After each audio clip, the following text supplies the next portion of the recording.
Salut, comment ça va? Très très bien de vous voir parce qu'on vous attendait avec impatience, c'est formidable. Je Et vous êtes m'excuse, à l'heure. j'avais des entrevues d'évaluation pour le corps professoral. Il y a toujours quelque chose, hein? Et vous connaissez ça, on était juste pour voir, est-ce que, là, voilà, c'est tout Oh, non, bon. non, non, mais On va encore attendre peut-être 2-3 minutes pour que les gens puissent se connecter. On a mis un Zoom très, très light, facile, et c'est pas un webinar, parce que c'était plus facile de l'organiser ainsi. Mais on attend, je propose jusqu'à 5h01, 2, quelque chose pareil. Et puis, je vais faire une petite introduction et après, je vous passe volontiers la parole. d'accord, merci beaucoup. Merci beaucoup. Formidable. En tout cas, merci d'avoir accepté si rapidement de donner ce discours, c'est formidable. Et puis, vous allez, je crois, afficher vos slides, partager l'écran vous-même. Oui, oui, oui. Et puis, je vais envoyer à Catherine, je vais envoyer les diapos pour une Ensuite, discussion. Si les gens veulent consulter les diapos, parce qu'il y a beaucoup de détails sur certains diapos. Donc, et puis, il n'y a rien de confidentiel. Donc, si les gens veulent, peut-être la façon la plus facile, ils peuvent m'écrire par courriel ou bien vous pouvez partager le document, le alors fichier. nous, on va de toute manière enregistrer et mettre le lien sur notre site internet. Et puis, si on peut aussi mettre les PDF des slides, Oui. c'est peut-être le plus facile. D'accord, d'accord. Formidable. Voilà, alors peut-être je propose qu'on commence. On a actuellement 29 participants qui se sont connectés, c'est très réjouissant. Euh, on a en fait monté une petite série des conférences de l'UFRS qu'on commence aujourd'hui parce que comme vous le savez probablement tous et toutes, on a depuis quelques années maintenant une loi au canton de Vaud, c'est le premier canton en Suisse, qui a adopté la loi de santé pour permettre des praticiens, les infirmières praticiens spécialisés, en anglais les nurse practitioners, de pratiquer dans un certain cadre d'autonomie qui leur permet de prescrire, de poser des diagnostics et de traiter les patients toujours en étroite collaboration, bien sûr, avec des médecins. Et puis, comme on a les premiers étudiants qui sont sortis de notre programme de master IPS en automne passé, en plein dans la pandémie, on voulait maintenant lancer cette série sur la pratique avancée, focalisant particulièrement sur les infirmières praticiens spécialisés, en posant des exemples de différents pays. Et on a le grand plaisir que professeur Sean Clark, qui est infirmier, un vice-doyen exécutif et professeur titulaire au Rory Meyers College of Nursing à la New York University, qui a accepté de nous faire maintenant une introduction par rapport à la situation actuelle des IPS aux États-Unis. Mais je crois, si je ne me trompe pas, Jean, vous allez aussi un peu nous informer sur le cadre légal qui s'applique, l'accréditation des programmes de formation pour les infirmières qui veulent s'orienter dans la direction des nurse practitioners et peut-être aussi les éléments de la formation et ensuite le scope of practice quand ils sont en pratique, qu'est-ce qu'ils font, où ils le font. Et puis, on a prévu, je crois, à peu près 45 minutes de discours. Et ensuite, n'hésitez pas d'allumer vos caméras comme on est dans un Zoom direct et de poser vos questions en direct. Si vous voulez les poser en français, vous pouvez les poser en français. Si vous voulez les poser en anglais, vous pouvez les poser en anglais aussi parce qu'on a la grande chance que le professeur Clark est bilingue. Et professeur Clark, je ne vais pas encore lire tous vos éloges académiques, Ouf, mais voilà, ça fait des décennies que vous êtes dans la recherche, dans l'enseignement, en sciences infirmières, vous êtes dans plusieurs comités consultatifs d'associations, de sociétés professionnelles. Vous êtes affilié à différentes universités au monde entier, alors bien connu par les chercheurs, particulièrement dans le domaine de l'environnement de travail des infirmières, mais aussi dans plein d'autres domaine. Voilà, j'espère que je n'ai pas loupé quelque chose de très important, mais on est très honorés que vous êtes avec nous aujourd'hui. J'ai juste encore donné deux instructions pour accueillir les participants. Alors, on vous prie pendant le discours de ne pas allumer vos caméras et de bien couper vos micros. La conférence est enregistrée. On aimerait juste l'annoncer avant que vous posiez vos questions qu'ils vont aussi être enregistrés. Et puis, c'est moi qui va gérer les questions. Alors, si vous levez la main, je peux peut-être aussi donner un ordre aux questions que vous avez. Merci beaucoup. Et puis, the floor is yours, professeur Clark. Merci. Merci beaucoup. Merci infiniment pour l'invitation si gentille de parler avec vous. Merci à tous les participants d'avoir accepté de passer un peu de temps avec moi. C'est un sujet qui me passionne.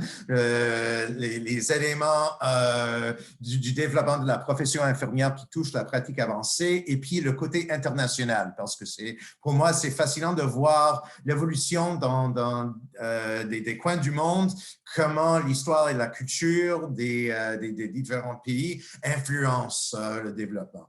Donc, je vais partager mon écran avec vous. Share, voilà. Et puis,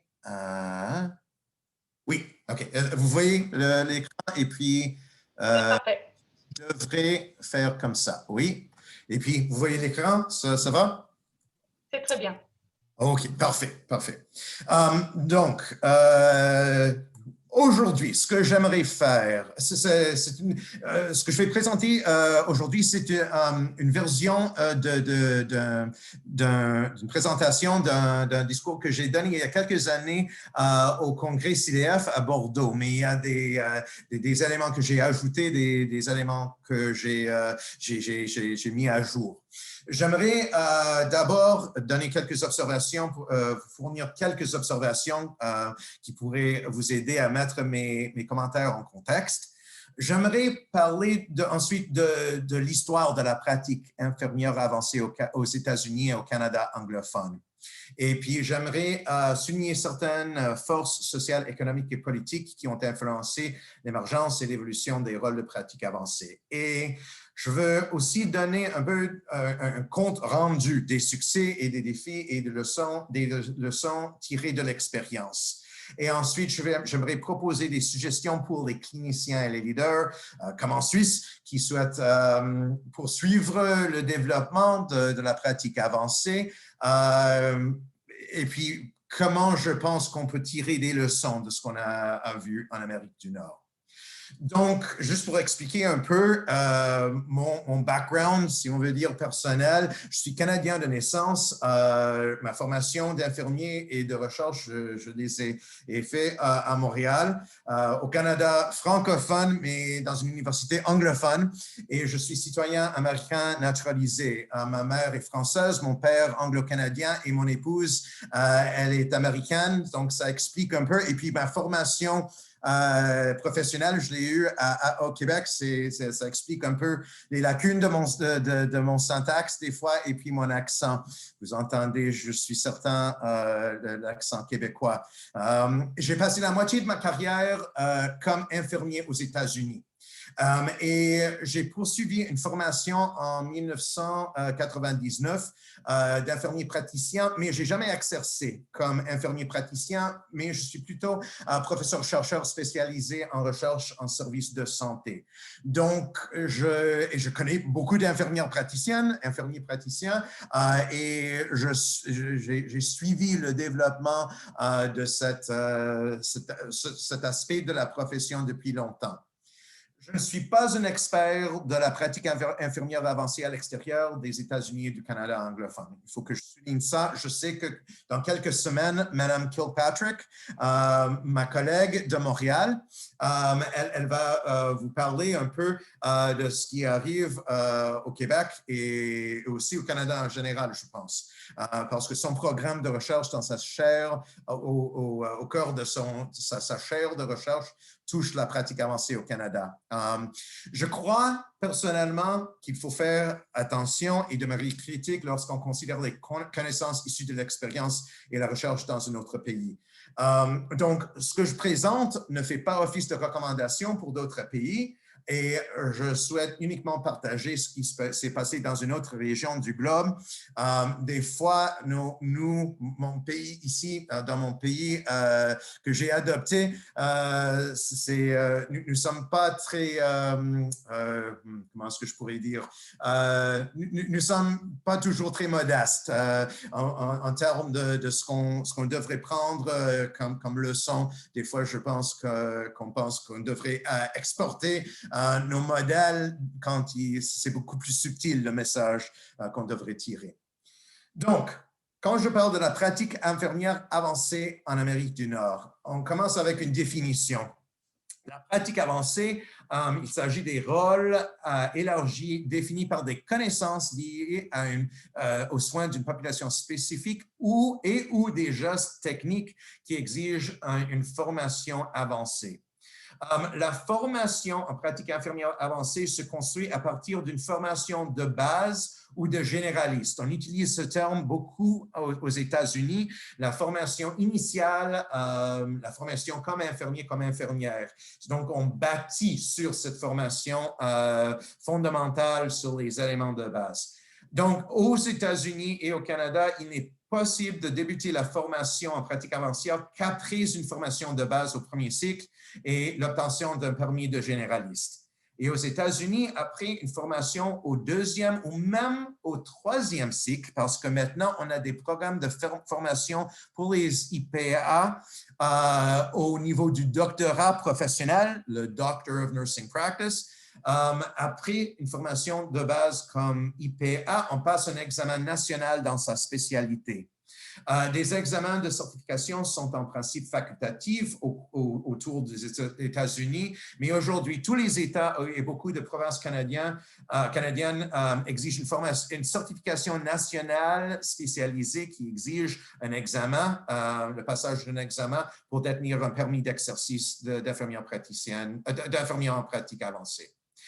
Donc, il y a des exemples là que vous pouvez consulter après. La caractéristique fondamentale de la pratique infirmière avancée, c'est des techniques, des habiletés ou des connaissances qui ne sont pas enseignées ou qui ne sont pas enseignées à un niveau avancé dans des programmes de formation de base. Tel l'examen physique, c'est évident que les infirmières en pratique généraliste, notre terme en Amérique du Nord, apprennent les éléments de l'examen physique, mais l'examen physique comme moyen de générer des informations qui mènent à un diagnostic médical. L'utilisation des tests diagnostiques et l'interprétation des résultats. Comment arriver à les diagnostics d'une spécialité en médecine. Des connaissances liées à la pharmacologie nécessaires pour des cliniciens et cliniciens qui prescrivent des médicaments. Quand on parle des infirmières cliniciennes spécialisées, les clinical nurse specialists, on parle aussi de la consultation clinique, comment on aide les cliniciens qui travaillent directement avec des patients sur des cas difficiles à composer avec ces difficultés ou avec les complexités. Aussi la formation clinique, on pourrait considérer comme une habileté spécifique à la pratique avancée qui n'est pas enseignée dans un programme de formation de base. En général, la pratique infirmière avancée en Amérique du Nord est centrée sur une population spécifique. Donc, au Canada et aux États-Unis, la formation de base des infirmières aborde la promotion et le rétablissement de la santé physique et mentale, ainsi que des approches cliniques pour des patients de tous les âges. Et l'infirmière, ensuite, après avoir trouvé son premier emploi, choisit des emplois qui mènent à une spécialisation informelle. Parfois, les infirmières cherchent des certifications après, à l'intérieur de leur champ de pratique. Mais habituellement, les infirmières en pratique avancée en Amérique du Nord se spécialisent lors de leur formation, soit dans une phase de traitement, par exemple la période prénatale, les soins intrapartum, les soins postpartum, c'est évidemment les infirmières sages-femmes qui ont ce domaine, ou bien l'anesthésie. Et où il y a une phase de traitement et ou une spécialité médicale ou un groupe d'âge. Par exemple, les soins ambulatoires de l'adulte et la personne âgée, ou l'oncologie ou la traumatologie. Aux États-Unis, il y a 4 rôles de pratique infirmière avancée. Je suis certain que vous avez tous lu des explications de ça. L'infirmière praticienne, l'ICS, l'infirmière anesthésiste et l'infirmière sage-femme. Les compétences centrales à la pratique avancée sont les soins directs, la consultation, le leadership, le coaching et la formation et la recherche. Mais vous allez constater sûrement que les soins directs, maintenant, c'est où on met beaucoup d'énergie en termes de la formation des IPA et puis les rôles tournent autour des soins directs. L'enseignement, les règlements concernant le genre de soins directs que les IPA ont l'autorisation d'exercer, ça, c'est devenu une très grande partie du mouvement. Ce n'était pas le cas au début, comme je vais expliquer quand je parle de l'histoire du mouvement. À l'origine, qu'est-ce qui a mené à la création des rôles de pratique infirmière avancée? La réponse courte, c'est les besoins sociaux et dans les systèmes de santé non satisfaits ont mené à des discussions entre les membres de notre profession, les professeurs d'université et les gens des milieux de soins de santé, les établissements, pour créer ces rôles. Mais un autre aspect assez important, les ambitions professionnelles de certaines infirmières ont beaucoup influencé la création de ces rôles. Et puis, la possibilité d'améliorer le fonctionnement des systèmes de soins de santé et d'améliorer le rapport coût-qualité des services ne sont pas entrés dans les discussions des raisons pour construire ces rôles que beaucoup plus tard. Et ça, c'est très important parce que quand vous envisagez de créer et de développer des rôles, il faut avoir une idée claire en tête, c'est quoi le but de mettre ces rôles en place. Et puis, l'élément d'améliorer le fonctionnement d'un service de santé, ça parle beaucoup plus aux gestionnaires, aux fonctionnaires. Et puis, quand on parle des aspects politiques du développement de la pratique avancée, il ne faut jamais négliger le jeu entre les raisons différentes que les gens proposent pour la création de ces rôles. L'histoire de la pratique avancée ou des infirmières en pratique avancée aux États-Unis, les infirmières cliniciennes spécialisées ont été vues longtemps comme les pionnières dans la pratique avancée. Ce qui est arrivé, dans les milieux spécialisés, il y avait des soins et des traitements de haute technologie. Les unités de soins intensifs ont développé beaucoup aux États-Unis dans les années 50, 60.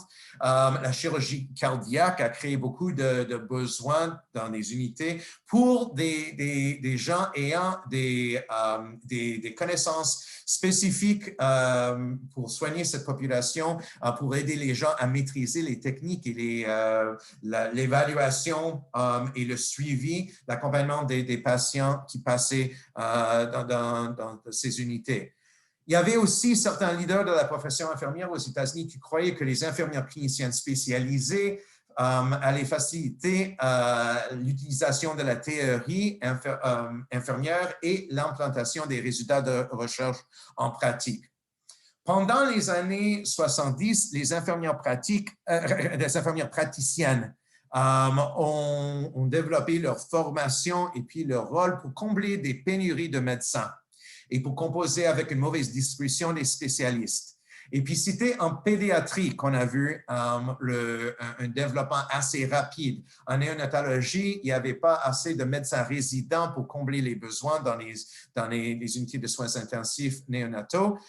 Il y avait aussi un nombre insuffisant de gens formés, de pédiatres formés pour des soins primaires pédiatriques. Donc, il y avait une pionnière qui a décidé d'implanter des cliniques dans les écoles publiques, les écoles élémentaires dans l'État de Colorado.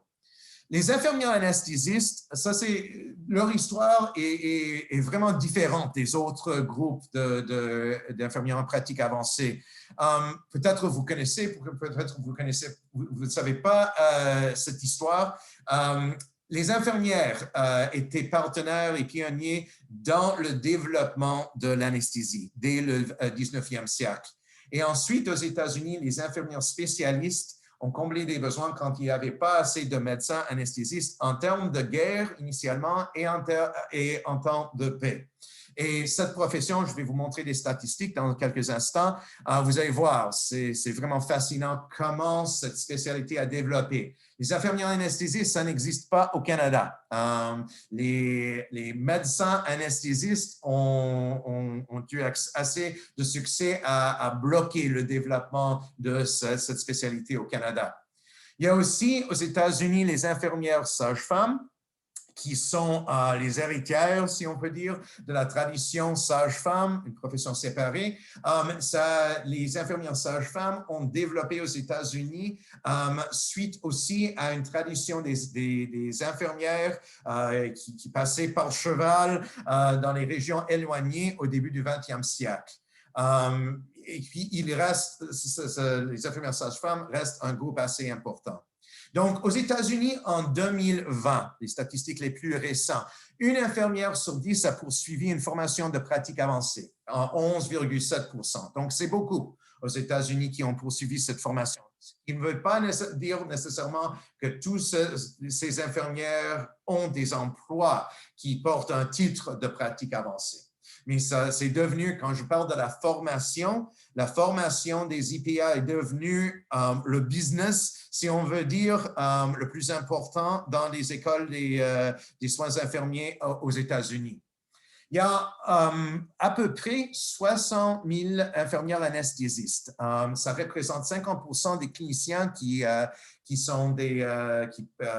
offrent ce service d'anesthésie au pays. Il y a eu une croissance très rapide entre l'an 2000 et 2010 et une croissance un peu plus lente depuis 2010. Maintenant, les infirmières anesthésistes poursuivent tous et toutes une formation au niveau du doctorat professionnel, le DNP. 40% des infirmières anesthésistes, infirmières anesthésistes sont hommes et le salaire moyen est assez élevé et c'est très, très populaire, c'est très, très recherché comme spécialité. Il y a beaucoup de demandes d'admission pour ces programmes. Évidemment, le salaire offert attire beaucoup de monde. Il y a à peu près 12 000 infirmières sages-femmes en 2019. On a constaté une croissance très lente. Les infirmières sages-femmes et les infirmières anesthésistes ont besoin des stages cliniques assez spécialisés qui ne sont pas toujours disponibles facilement et ça a limité la croissance de ces spécialités. Il y a à peu près 300 000 infirmières praticiennes parmi, disons, 3,3 millions d'infirmières aux États-Unis. Il y a une croissance énormément rapide. Il y a 2 ans, il y avait 30 000 nouvelles diplômées comme infirmières praticiennes en 2018. 87% exercent en soins de première ligne, mais il y a aussi des infirmières praticiennes qui exercent dans des établissements comme des hôpitaux.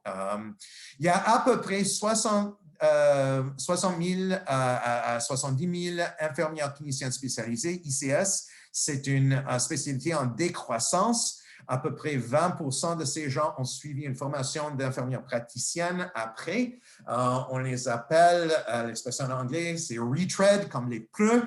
On appelle ces gens des rechappés.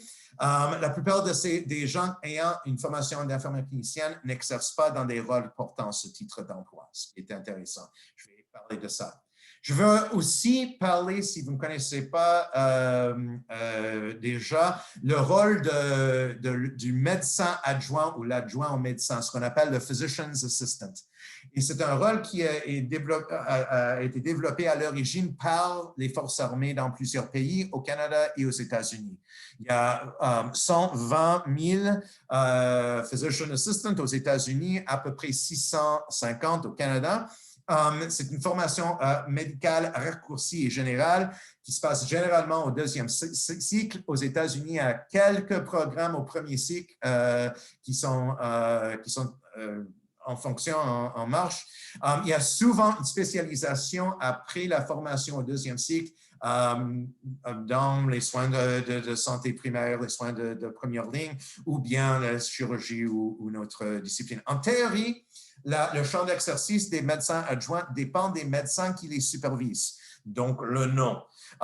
Mais en pratique, aux États-Unis, il y a beaucoup de chevauchement entre l'étendue de pratique des médecins adjoints et des infirmières praticiens. Au Canada anglophone, les infirmières anesthésistes et les infirmières sages-femmes n'existent pas. Les sages-femmes sont une profession indépendante, pas de lien avec les infirmières, et existent officiellement depuis 1990 dans plusieurs provinces. Ce serait un sujet pour notre présentation. Elles ont rencontré des défis énormes à cause de la concurrence avec les médecins, les obstétriciens et les médecins de famille.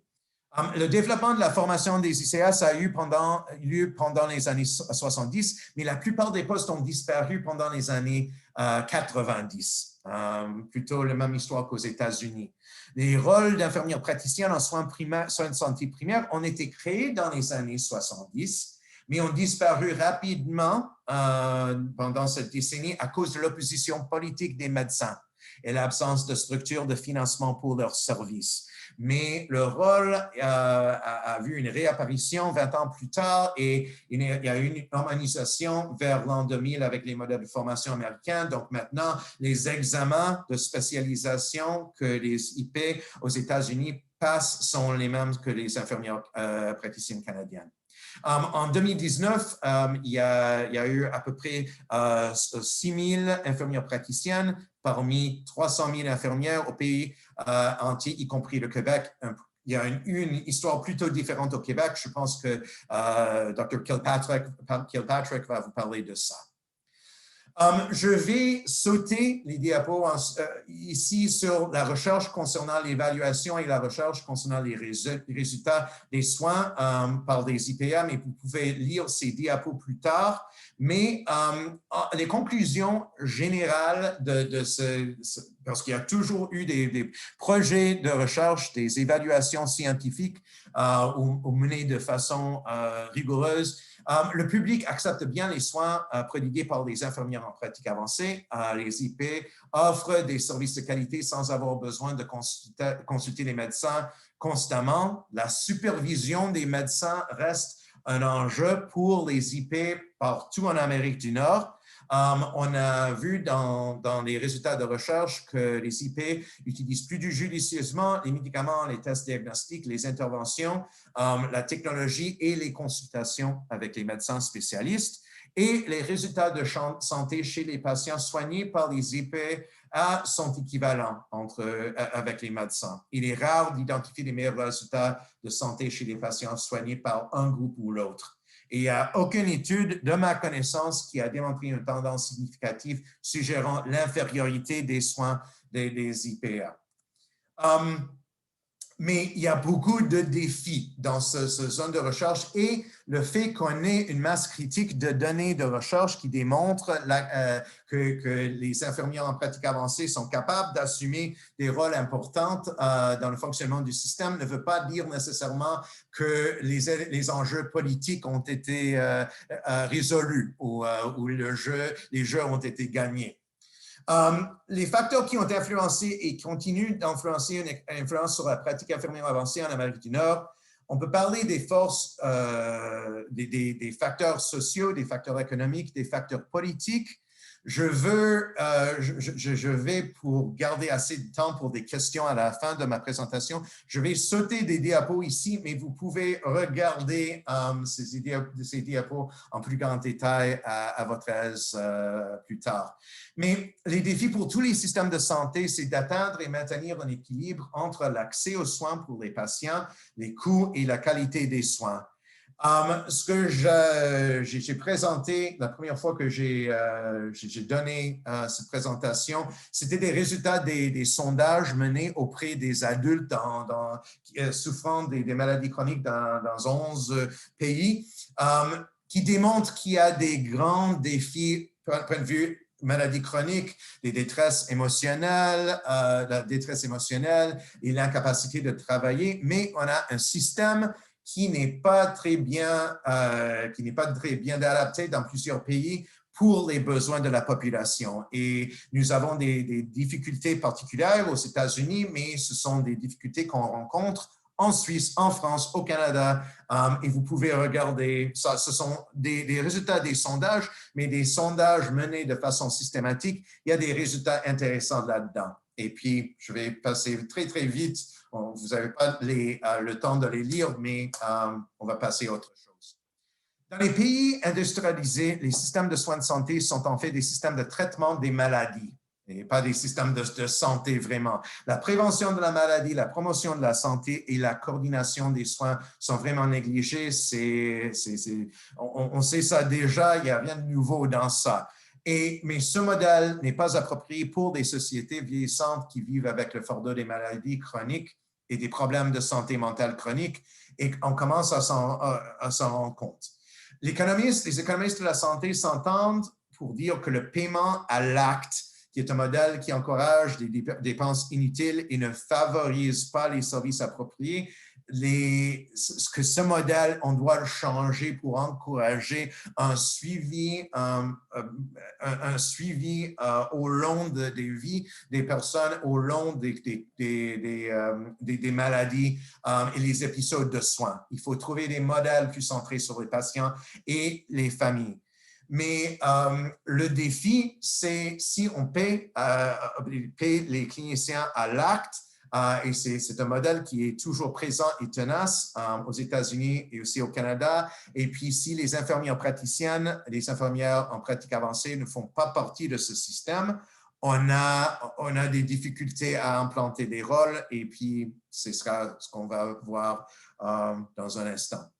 Les facteurs économiques. La création de nouveaux rôles pour les infirmières ayant une formation avancée engendre des coûts pour les établissements. En Amérique du Nord, presque tous les IPA sont des employés salariés. Parfois, c'est possible pour l'employeur, les médecins, d'obtenir des remboursements pour certains services prodigués par les IPA, mais c'est délicat et compliqué des fois. Donc, si on doit créer de nouveaux rôles qui engendrent des coûts ajoutés, est-ce qu'on a aussi une valeur ajoutée des IPA? Et donc, on parle de deux aspects potentiels qu'on pourrait voir suite à l'ajout des IPA. On peut parfois remplacer d'autres professionnels de la santé par des IPA qui peuvent, et ça ensuite peut favoriser l'accès ou diminuer les coûts des services, augmenter le nombre de services ou les actes à coût moindre que les médecins favorisent l'accès.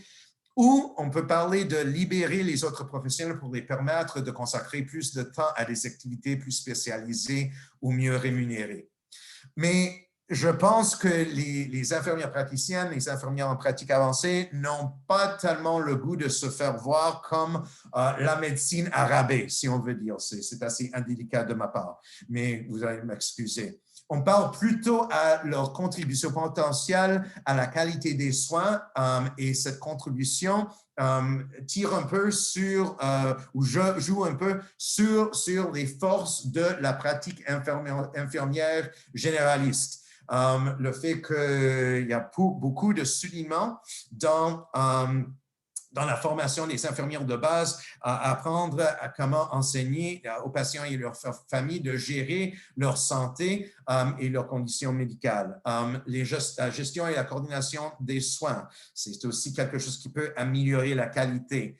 Et puis les autres éléments, surtout qu'on voit dans la pratique, dans les rôles des infirmières cliniciennes spécialisées, telles la formation, la consultation, la gestion de la qualité, la pratique basée sur les données probantes, ça, ce sont aussi des éléments qui peuvent contribuer à la qualité des soins. La politique dans tout ça entre, parce qu'on parle de distribuer les ressources limitées, quand on parle de la politique, il y a le prestige, qui est une ressource limitée, l'autonomie et le contrôle sur sa pratique et aussi l'argent. Et la politique entre dans la question de la pratique infirmière avancée quand on parle de l'étendue de pratique. La définition développée par Daniel Damour, ma collègue au Québec, l'étendue de pratique, c'est l'éventail des fonctions et responsabilités confiées légalement aux infirmières et pour lesquelles elles détiennent la formation, les connaissances et les compétences nécessaires. Les descriptions plus larges de l'étendue de pratique proviennent des organisations et des associations professionnelles dans la profession infirmière. Le premier niveau de contrôle ou de contrainte, c'est dans les programmes de formation où on enseigne certaines choses et on en met d'autres choses. Le second niveau, c'est la réglementation par l'État, ce qui est légalement permis de façon légale aux infirmières en pratique avancée. Mais un dernier niveau de réglementation, et c'est la pratique telle que permise par l'employeur et les collaborateurs. Et il y a souvent beaucoup de contraintes et de particularités qui entrent au niveau de la clinique ou l'hôpital spécifique où l'infirmière praticienne, l'infirmière en pratique avancée exerce. Je pourrais bien procéder avec une discussion détaillée des positions des parties prenantes, les infirmières et infirmiers généralistes, les infirmiers en pratique avancée, ce qu'elles cherchent elles-mêmes et les enjeux et les craintes pour elles dans tous ces débats concernant l'étendue de pratique. Je pense que c'est particulièrement intéressant de regarder la perspective des gestionnaires infirmiers, les chefs de file de la profession. Pour eux et elles, on regarde la possibilité de rehausser le prestige de la profession infirmière, ce que les infirmières en pratique généraliste pourraient appeler le problème de la super infirmière. Qu'est-ce que ça veut dire exactement si on décide qu'un certain groupe avec d'infirmières qui ont des habiletés spécifiques, qu'est-ce que ça fait pour le reste de la profession? On craint aussi la médicalisation de la pratique infirmière. On parle aussi de la question, est-ce que les infirmières contribuent à l'amélioration de la qualité et les résultats des soins et est-ce qu'elles servent de modèle de rôle pour les infirmières? Les gestions et les décideurs, pour eux, il faut trouver une réponse à la question, c'est quoi le rapport coût-bénéfice? Et comment est-ce qu'on évite de déplaire au groupe d'intérêt de la profession médicale? Les médecins et la médecine organisée ont sûrement des intérêts dans la façon dont les choses déroulent en termes de décisions concernant le champ de pratique. Les réalités politiques sont qu'aux États-Unis, le public aime et fait confiance aux infirmières, tout au Canada anglais, mais peut-être un peu moins. Et aux États-Unis, le pouvoir politique des médecins est beaucoup plus diffus qu'au Canada en général. En Amérique du Nord, les soins de santé sont réglementés au niveau des États et des provinces. Donc, on voit dans chaque juridiction, on voit des lois et des règlements spécifiques, ce qui est fascinant. On a un principe, un champ de pratique, une étendue de pratique au niveau fédéral, national, mais dans chaque État et dans chaque province, on a des règlements spécifiques qui mènent à un champ de pratique complète, réduite ou très restreinte. Quand on parle de la pratique réduite ou restreinte, on réfère aux besoins pour une infirmière praticienne comme médecin supervise son travail et aux limites quant aux possibilités de prescrire certains médicaments et traitements de manière autonome. Une des questions brûlantes, c'est est-ce que la recherche sur les résultats des soins fait vraiment une différence dans le débat?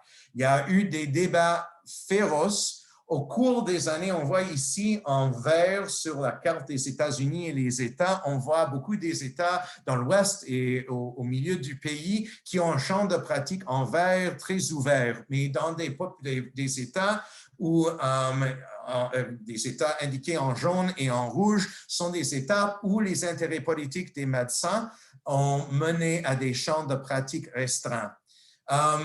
Brièvement, suite à la crise COVID, on a vu la réponse des États à cette crise d'alléger un peu les exigences des accords de pratique, les protocoles d'organisation. On a enlevé le besoin des infirmiers praticiens de se faire superviser par les médecins et dans plusieurs États où il n'y avait pas le diapo que je viens de vous montrer, les États en vert ont gardé le champ de pratique plus ou moins autonome. Dans plusieurs États, il y a eu des lois d'urgence qui ont été passées pour permettre aux infirmières praticiennes de fonctionner de façon plus autonome. La question, est-ce que ça va continuer après COVID? Mais il y a bien des leaders dans notre profession aux États-Unis qui disent qu'il ne faut jamais gaspiller une bonne crise. Je pense que c'est peut-être une façon de trouver quelque chose de bon dans une crise épouvantable pour le monde. La situation actuelle aux États-Unis, plus de 90% des diplômés de maîtrise en nursing dans la plupart des écoles universitaires sont des diplômes liés à la pratique avancée. La quasi-totalité sont des diplômes d'infirmières praticiennes spécialisées. Il y a une demande très importante des étudiants et du marché du travail. Il y a en théorie plus de demandes pour les infirmières cliniciennes spécialisées que le nombre de diplômés des programmes de formation. La discipline infirmière n'est plus autant enseignée au niveau de la maîtrise aux États-Unis. Et les formateurs et les gestionnaires ne sont plus formés de façon systématique, de façon formelle au niveau de la maîtrise, et les chercheurs n'obtiennent pas nécessairement une maîtrise avant d'obtenir leur doctorat. Donc, ça, c'est un élément très important. Il faut garder ça en tête quand vous regardez l'avenir possible, les choses que ça pourrait ouvrir si on a une croissance trop rapide.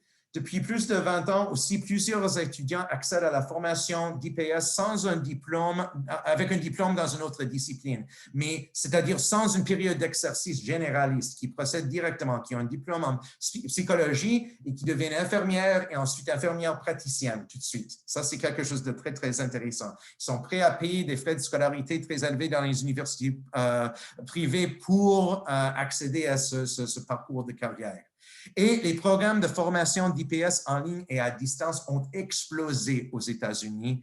Il y a des préoccupations quant à la qualité de la formation. J'aimerais ajouter, puis je vais conclure, je vais sauter à la fin de ma présentation pour qu'on puisse discuter ensemble un peu. On a aussi vu une mouvance vers le diplôme de doctorat pratique, le Doctor of Nursing Practice, pour accéder à la pratique infirmière avancée. Et c'était un peu pour composer avec le problème qu'on a besoin de trop de cours, trop de crédits, et puis c'était des maîtrises qui étaient surchargées d'obligations, mais c'était aussi une façon pour les écoles infirmières qui étaient motivées par des questions financières d'augmenter les frais de scolarité, parce que c'est une formation très, très recherchée par des gens. Les médecins résistent, il n'y a aucune surprise dans ça, résistent à l'utilisation du titre de docteur par les infirmières en pratique avancée, même si elles ont un Doctor of Nursing Practice en main. Il y a évidemment des conséquences financières pour les étudiants et leurs familles. Et puis, on parle de la question de l'inflation des titres de compétences. Est-ce qu'on a vraiment besoin d'un doctorat pratique, Doctor of Nursing Practice pour former des infirmières en pratique avancée? Les infirmières anesthésistes aux États-Unis ont déjà pris la décision. Une autre petit détail, c'est la dernière chose que je vais mentionner avant de sauter à mes conclusions. Il y a eu une émergence des programmes de formation supplémentaires d'un an, des programmes de résidence qu'on pourrait comparer à la formation médicale, les médecins résidents. On a des infirmières praticiennes résidentes qui maintenant ont des charges de patients limitées, des formations, une composante de formation didactique, si on veut dire, les cours magistraux et ça, qui n'a pas assez de formation pendant les programmes formels. Et maintenant, on voit dans certains champs, dans certains coins, la nécessité de former, d'avoir une résidence, une période de résidence. Ça, c'est énormément compliqué et sensible. Donc, ce qu'on aimerait jamais faire, des leçons tirées de l'histoire des infirmières cliniciennes aux États-Unis, non, le futur. Comment favoriser l'utilisation la plus efficace des infirmières praticiennes et des médecins dans les systèmes de santé en évolution rapide? Peut-être c'est la collaboration plutôt que la compétition qu'on devrait regarder. Et c'est quelque chose que vous pouvez ancrer dans la façon dont vous développez la pratique avancée infirmière en Suisse. Comment mieux utiliser les aptitudes de l'infirmière généraliste, celle qui n'est pas infirmière praticienne, pour promouvoir de meilleurs résultats de santé? Et ça, c'est quelque chose de très intéressant. On devrait, selon moi, au moins, il faut regarder les conséquences du développement de la pratique avancée pour les carrières des infirmières généralistes, l'infirmière qui n'a pas de formation en pratique avancée. Et comment est-ce qu'on pourrait utiliser les infirmières en pratique avancée et les infirmières pour promouvoir la santé chez les populations vulnérables dans les communautés mal desservies? Donc, très, très rapidement, trop rapidement probablement, j'ai tracé un peu de l'histoire. Je pense que c'est très important de comprendre l'évolution de la pratique infirmière à partir des contextes historiques et sociaux, les besoins du public, les ambitions de la profession, les enjeux politiques entre là-dedans. Le modèle le plus courant de pratique avancée aux États-Unis est de substitution ou de remplacement des services prodigués par des médecins. Il y a des enjeux politiques importants. Et puis, l'histoire n'est pas encore terminée. Les conséquences de la popularité de ce modèle pour la profession infirmière n'est pas encore résolue. Et je pense que la dernière leçon que je vais mentionner, c'est seuls les rôles qui répondent clairement aux besoins sociaux et dans les systèmes de santé sont viables à long terme. Donc, je vais m'arrêter là. Retourner à des questions. 11h45, heure de l'Est aux États-Unis, et j'espère qu'on a laissé assez de temps pour des questions. C'est de la précision de l'horlogerie suisse, je dirais, Sean. Merci beaucoup. Alors, je ne sais pas s'il y a déjà des personnes qui aimeraient poser des questions. Sinon, moi j'étais surpris en fait parce que c'était une information qui était assez nouvelle pour moi. Vous avez mentionné qu'il ne faut jamais gaspiller une bonne crise, que pendant la pandémie, il y a eu cette autonomisation des rôles des infirmières de pratique avancée. Si j'ai bien compris, ça s'adressait particulièrement aux nurse practitioners, alors aux infirmières praticiens spécialisés. Est-ce que c'est correct? C'est correct. Donc, il y a des règlements qui exigent aux infirmières praticiennes dans plusieurs États d'avoir un médecin consultant qui regarde un certain nombre ou certain pourcentage des dossiers. Et puis, chaque médecin peut travailler, collaborer avec un maximum de 2 ou 3 infirmières praticiennes, par exemple. C'est une façon politique indirecte de limiter le nombre d'infirmières praticiennes qui exercent. Mais pendant la crise COVID, beaucoup de médecins ont décidé de retirer leurs services et puis avaient un besoin énorme. Et donc, dans ces États, on a convaincu les politiciens de passer très rapidement des règlements enlevant l'obligation d'être supervisé de façon directe. Et on pose la question, est-ce que ça va continuer dans ces États après la fin? Espérons que ça arrivera vite, la fin de la crise COVID. Est-ce que ça va continuer après? Oui, vous avez exactement ça. Est-ce que vous êtes au courant? Est-ce qu'il y a eu des recherches? Est-ce qu'il y a des données qui seront analysées pour voir est-ce que la qualité des soins, la sécurité des patients était maintenue pendant parce que ça serait le meilleur argument de maintenir en fait cette situation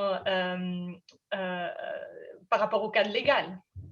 Oui, oui, oui. Ce qu'on a vu, c'était un grand changement. Pendant la crise COVID, les gens ont décidé de ne plus aller à l'hôpital sauf au cas d'urgence extrême. Et les gens ont aussi décidé de reporter leurs examens diagnostiques, des examens de dépistage et tout ça. Donc, les gens ont décidé, beaucoup de gens ont décidé d'attendre pour chercher des soins. Donc, et puis, la plupart des patients qui ont décidé de consulter c'était des cas de désinfection par le virus COVID ou bien pour le traitement. Et c'est difficile à évaluer la qualité des soins parce que le point de comparaison, c'est très difficile de voir.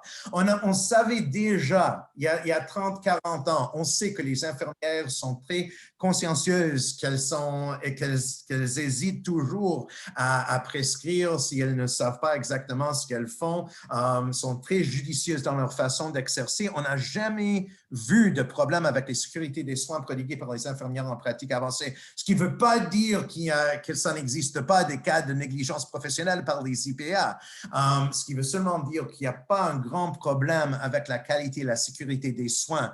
Mais vous avez entièrement raison que ce serait très intéressant de suivre les indicateurs de santé chez ces populations. Moi, je connais personnellement des professeurs qui travaillent avec nous à la New York University qui ont exercé comme infirmiers praticiens sur des services hospitaliers soignant des patients atteints du COVID. Et puis, ça a très bien fonctionné. Il n'y avait pas assez de médecins résidents ni de médecins spécialistes pour soigner tout le monde. Donc, on a fait un peu de triage, on a redistribué un peu les lits et le personnel pour composer avec ça. Les infirmières généralistes, les infirmières et les infirmières en pratique avancée ont certainement joué un rôle important dans l'histoire de déroulement des soins pendant cette période de crise. Et je pense que dans certains États, par exemple l'État de New York, le gouverneur de notre État veut vraiment récompenser, si on veut dire, les infirmières, les IPA pour leur service à l'État en reconnaissant plus tard. Donc, je suis presque certain qu'on verra un assouplissement des règlements pour la pratique infirmière avancée. Mais vous avez entièrement raison, ce serait très intéressant de voir des données concrètes, mais ce n'est pas toujours des résultats de recherche qui influencent la politique. Oui, merci du rappel. J'espère qu'il y a d'autres questions. S'il vous plaît, posez vos questions. On a encore 10 minutes. Phil? Oui, bonjour. Merci beaucoup, Sean. Thank you very much for your presentation. It was really good. Je poserai ma question en français. La dernière chose que vous avez présentée, c'est dans la conclusion, c'est un rôle globalement de remplacement pour les médecins, si je comprends bien. Ma question, c'est ici en Suisse, bien sûr, ici en canton de Vaud, le programme est très nouveau. Et pour moi, le challenge, c'est le langage, c'est un langage d'autonomie et indépendance du rôle. Est-ce qu'il y a un problème pour les infirmières aux États-Unis, par exemple, pour présenter un rôle autonome avec une formation très, très riche? En même temps, vous avez le problème que c'est un rôle de remplacement pour un médecin. Si j'ai bien compris les choses que vous avez proposées. Oui, merci pour la question. Oui, je pense que le langage de remplacement, certainement le langage de remplacement, c'est très menaçant pour les médecins, c'est évident pourquoi. Il y a 20 ans, un article de recherche très reconnu par des chercheurs à l'Université Columbia à New York qui ont suggéré que 80% des tâches des médecins pourraient être assumées par les infirmières praticiennes. Et là, c'était ouf, ça provoquait une très grande crise. Je pense que quand on regarde, peut-être quand on regarde des réalités cliniques, les infirmières praticiennes, les infirmières en pratique avancée volent leur place. Quand on utilise le mot autonomie, quand on utilise le mot remplacement, ça provoque une réaction assez forte. Ce qui est clair quand on regarde la nouvelle génération des médecins, les médecins sont très prêts à entrer en collaboration, sont très prêts à travailler en collaboration avec les infirmières ayant une formation avancée, mais c'est le langage qu'on utilise, c'est la façon dont on cadre les rôles interdépendants. Et puis, peut-être, ce serait intéressant de penser à la possibilité d'une nouvelle ère dans les relations entre la profession médicale et la profession infirmière. Et au lieu de continuer une lutte comme compétition, ce serait mieux peut-être de regarder les possibilités de collaborer. Aux États-Unis, on voit que les médecins sont très prêts à laisser aux infirmières une place élargie dans la coordination et le suivi des patients qui a été le cas historiquement. Peut-être c'est là qu'on devrait jouer un peu parce que l'histoire aux États-Unis, c'est vraiment une série interminable de luttes au niveau de chaque État où les associations des médecins ont lutté contre les associations des infirmières et des infirmières en pratique avancée. Peut-être c'est quelque chose à éviter si possible. Oui. Merci beaucoup. Merci pour votre réponse et aussi pour la présentation. C'était très Merci.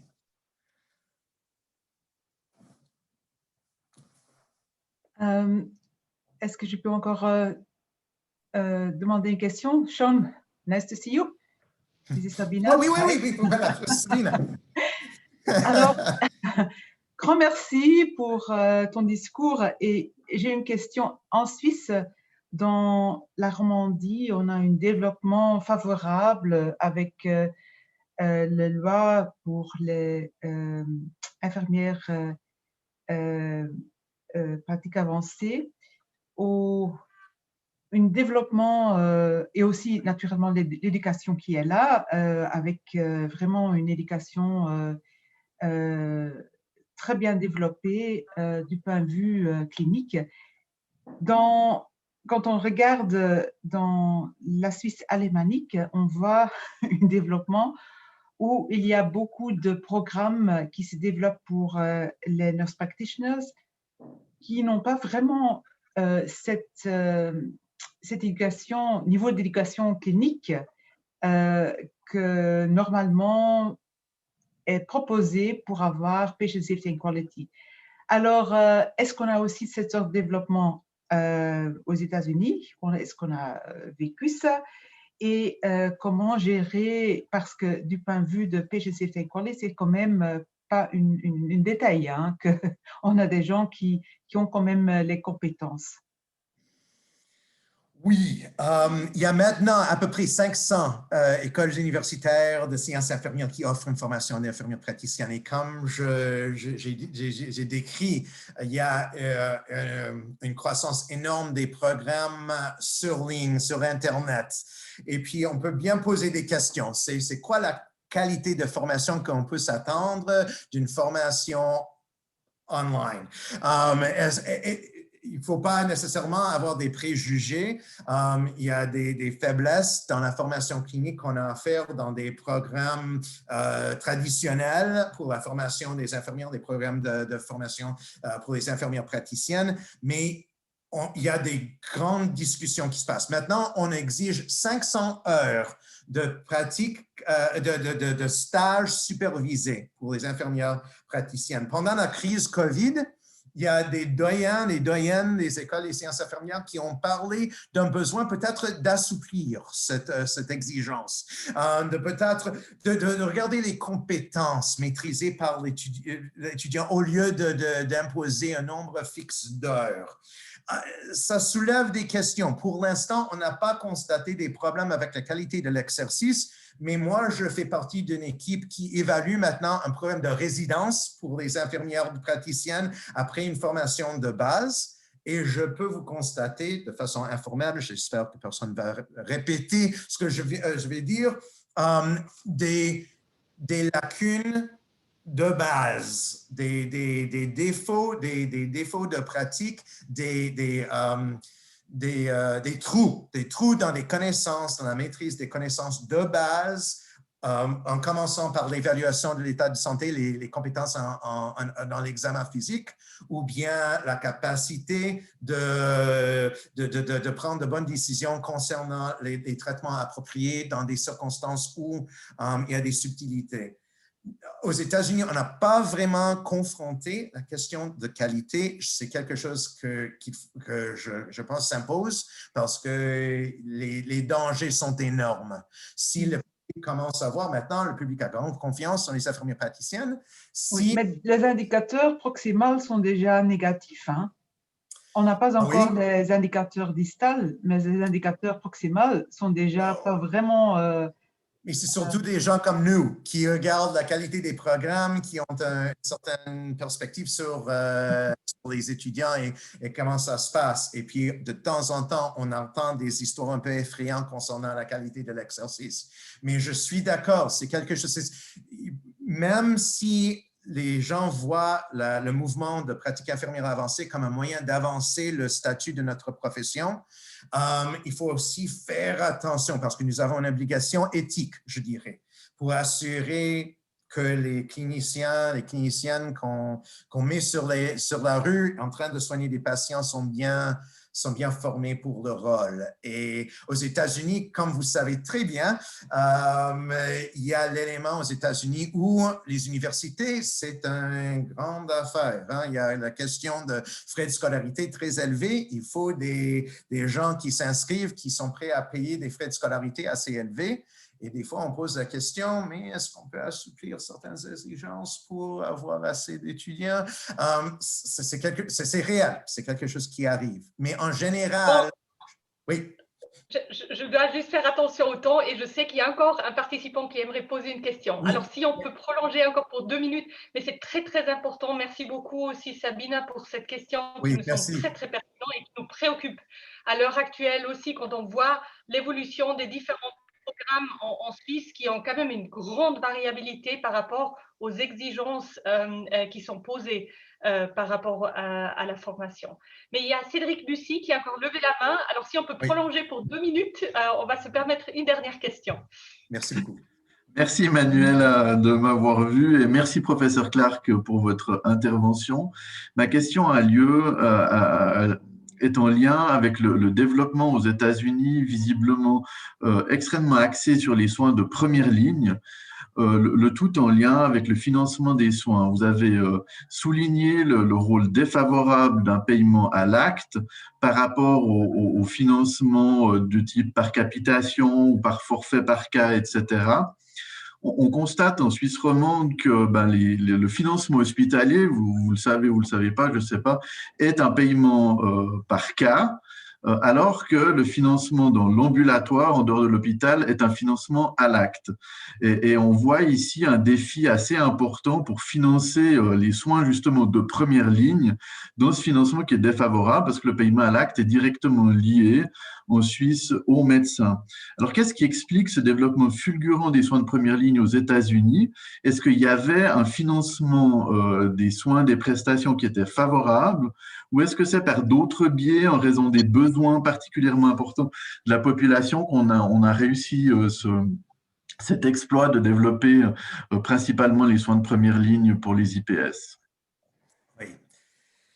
Donc, je vais essayer, merci pour la question, cette question très importante. Je dirais que les soins de santé primaires, les soins de santé de première ligne, ce n'est pas nécessairement le lieu de pratique le mieux rémunéré aux États-Unis. C'est pas ce que les médecins en général recherchent. C'est dans certaines écoles de médecine, c'est une petite minorité de leurs finissantes qui décident d'entrer dans ce champ. Mais il y a quand même un complément très important de médecins de famille, des médecins, des pédiatres ou bien des spécialistes en médecine interne qui fonctionnent en soins de santé de première ligne. Et eux, ils ne veulent pas abandonner les soins de première ligne, mais l'entrée des médecins adjoints et des infirmières praticiennes reflète un peu la situation où la rémunération, même la rémunération à l'acte, n'était pas suffisant pour encourager les médecins à garder leur place dans cette spécialité. Et on voit les défauts quand on regarde les résultats de santé chez la population. C'est vraiment, je pense que ce qu'il s'impose, c'est de repenser notre façon de jumeler les modèles de remboursement avec les résultats de santé cherchés auprès de la population. Je pense que c'est seulement en regardant les motivations et les conséquences des décisions de rembourser par l'acte qu'on va démanteler un peu les problèmes qu'on rencontre présentement. Mais c'est vraiment, ça reflète des défauts vraiment ancrés dans le système américain. Peut-être on pourrait discuter en plus grand détail parce que j'ai d'autres pensées, mais je pense qu'on... Je crois, comme on a aussi dû zapper sur quelques slides, qu'on va tout simplement vous réinviter prochainement pour continuer cette discussion qui, je crois, en tout cas de mon point de vue, était très, très illustratif, très, très stimulant aussi. Et puis, je vous remercie vraiment beaucoup pour cette initiation à notre série. Mais je crois que c'était qu'un début d'une discussion qu'on va devoir mener de manière plus approfondie dans le futur, peut-être même en présentiel. Je sais que vous aimez bien Lausanne. Vous étiez déjà chez nous, professeur. Alors, j'espère qu'on va pouvoir vous réinviter quand cette pandémie ça sera un jour derrière nous, je l'espère bientôt. Je remercie aussi tous les participants. Peut-être on peut quand même afficher au moins une fois allumer tous les caméras parce que pour les auditeurs, c'est vrai, c'est toujours très désagréable de juste avoir les écrans noirs devant soi. Au moins pour dire au revoir. J'aimerais encore vous rappeler que la prochaine intervention dans cette série aura lieu le 19 mai prochain, aussi à 17h. On aura Dr. Mary Ryder qui sera avec nous pour partager les expériences de l'Irlande avec nous, qui a aussi développé un modèle bien différent des États-Unis, mais que je crois qui est aussi un peu plus avancé que nous dans le développement du rôle des infirmières praticiens spécialisés. Professeur Clark, merci beaucoup d'avoir partagé ce moment avec nous et au plaisir de vous réinviter tout bientôt. Et merci beaucoup à tous les participants. En total, on était, je crois, une quarantaine. Et puis, comme on a dit, on a enregistré la séance qui sera affichée sur notre site très prochainement, ainsi que les slides qu'on peut partager. Professeur Clark, vous avez dit que vous êtes d'accord. Ouais. Oui. Formidable. Merci beaucoup. Merci à vous. Bonne soirée. Bonne journée. Au revoir. Au revoir, merci. Merci. Merci à vous. Au revoir, merci beaucoup. Au revoir.